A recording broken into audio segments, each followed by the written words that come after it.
Quran itu kalau kita sudah dekat dengan Quran, itu insya Allah akan terjaga dari keburukan. Sekalipun belum hafal, rajin baca aja.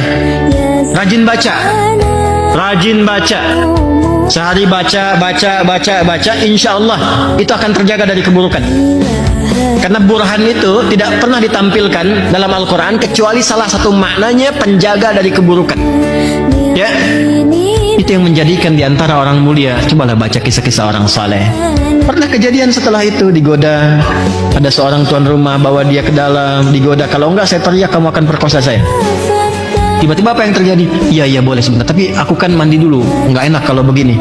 Masuklah dia ke toilet, dia lumuri badannya dengan kotoran.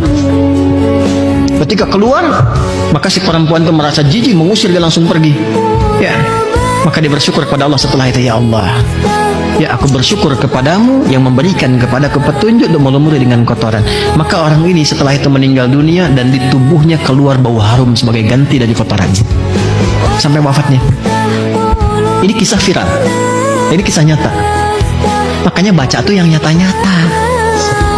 Oh, anak sekarang gua bacanya dongeng gitu kan, yang fiktif-fiktif. Baca yang nyata-nyata banyak kok. Kalau yang asli kenapa baca yang fiktif gitu kan? Ya, itu yang kita harus banyakin gitu. Nah ini burhan itu nah Quran itu disebutnya burhan. An-nur wal burhan. Cahaya yang menghilangkan kegelapan. Gelap itu kan banyak maknanya. Gelap itu bisa dosa.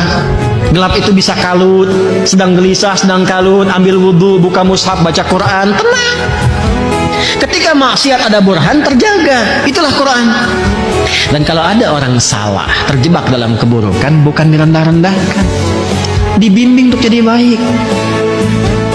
Saya kadang suka heran juga gitu ya. Memang ada orang salah, kesalahannya banyak, tapi kalau dia masih hidup, bantu dia tobat.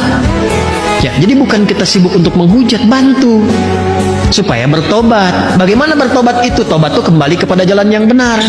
Bantu dia menerangkan kesalahannya secara benar. Bantu dia mengakuinya dengan benar. Bantu dia meniti jalan dengan benar. Mampu meminta maaf dengan cara yang benar. Mampu berjanji untuk mengoreksi kesalahan sehingga menjadi pribadi yang benar. Sehingga kita banyak diuntungkan. Kesalahannya terbuka, dosa-dosanya terampuni, yang kurang bisa diperbaiki, yang salah kemudian juga diperbaiki, dihukum sesuai dengan kesalahan, dan untungnya dia tobat menjadi yang baik. Terus apa untungnya dengan menjelekkan orang, menghujat orang? Apa untungnya? Tidak ada.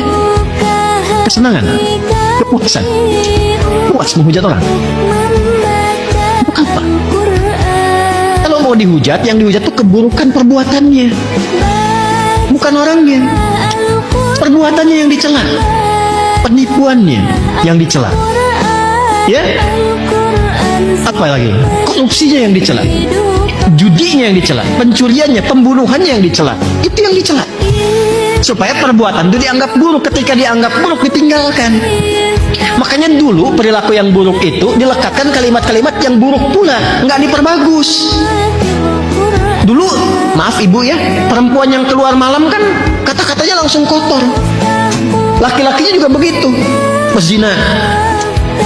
Bahkan petugas Belanda pun, ya, kalau ada orang yang berbuat zina di prajuritnya sendiri, itu dibawa ke halaman luas, dicoreng tuh, itu hidungnya pakai arang, sehingga kelihatan belang, maka disebut hidung belang. Asalnya dari situ. Baca sejarah yang betul. Ya, dicoret hidungnya disebut hidung belang. Setelah itu dirajam. Ya, dilemparin tuh semua, menunjukkan perbuatan ini kotor. Dulu tuh masih seperti itu. Sekarang dibagusin. Kupu-kupu malam. Koruptor. Disebut maling. Ya kan? Ya, pencuri misalnya. Jangan dihalus-halusin. Pezina. Sebut pezina. Udah, jangan dibagus-bagusin. Transgender ini aku nggak usah. Dan kita doakan, bimbing, doakan. Tapi jangan dibikin bagus. Ya Allah, semoga Allah ampuni kita semua ya.